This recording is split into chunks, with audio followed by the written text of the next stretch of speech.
Hi, so this is my digital audio workstation, and it's definitely not done yet. There's a lot more that's going to be added. So the main goal of this digital audio workstation is to be able to manipulate melodies on the fly. So that way I don't have to go in and select notes with my mouse and manipulate them that way. I just have a bunch of knobs, dials, sliders, and buttons that manipulate melodies for me. To save me time ultimately, so I can compose more melodies within an hour than what I can now, because that's what I love to do. And so this is the pattern creator. The pattern creator allows me to create patterns. This is where it all starts. Basically, right now I don't have any VST functionality. So what I do is I just type in the melody that I want. This is actually 64 notes, or 64 characters long, so that is 4 measures of 16th notes.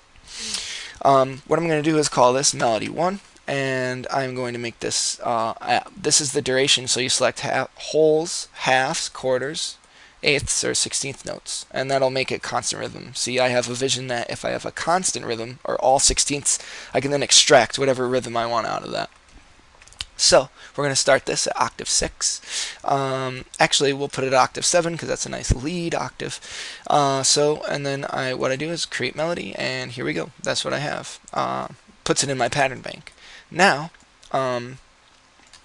actually, let me show you the view too. I have this view, bam, and this view shows me the melody.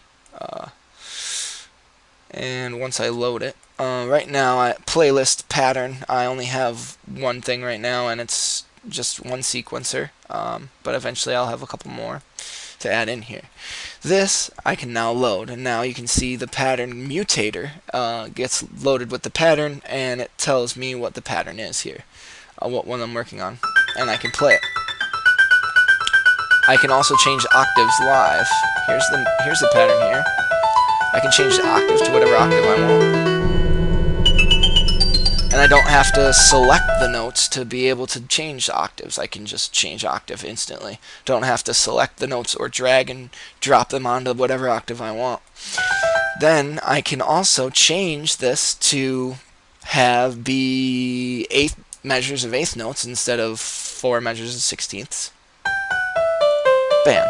Now I have instantly. Now I don't have to go in and select and deselect every single note and do that 64 times just to get these 8th notes. I can just one click, and bam, got it. So what else I can do is, right now, is I can select every other, every third, every fourth, every fifth, every sixth, every seventh, all the way to 32 right now, but it's potentially infinity depending on how long your melody is. And I can delete those notes from the melody. So here we have, what are we playing? 8th notes. We'll go back to 16ths. I can do, whatever duration I want. Let's say I want to do every other. So I do every other.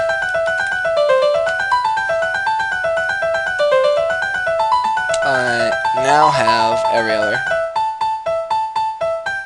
at octave 6, right?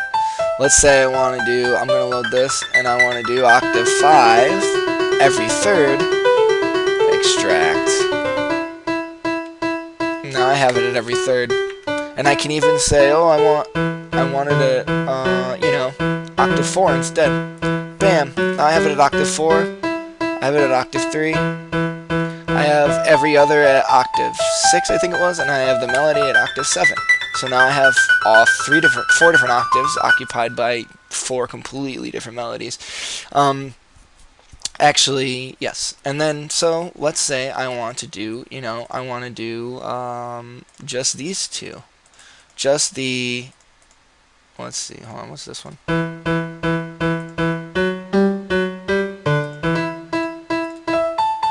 Let's say I want to hear these two together. Bam.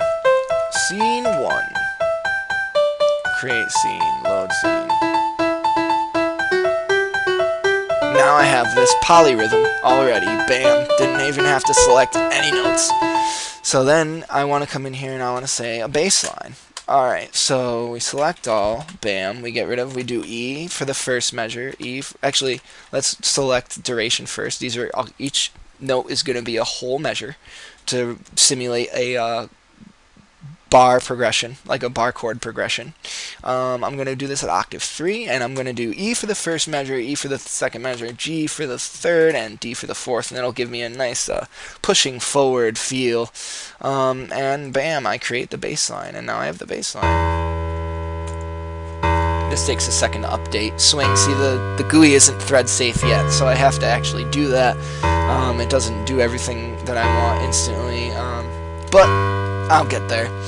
So now I have this awesome bass line, and what I want to do is I'm going to put this in the scene, and I'm going to put the original melody in the scene. I'm going to put this one at every third at this, and I'm going to put every other here. And now I have this scene to make, bam, and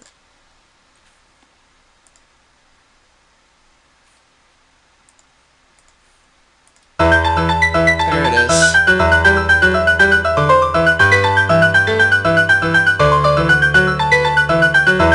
Now you have witnessed my beautiful digital audio workstation creation and what it can actually do at the moment. But do not fear, it will get better.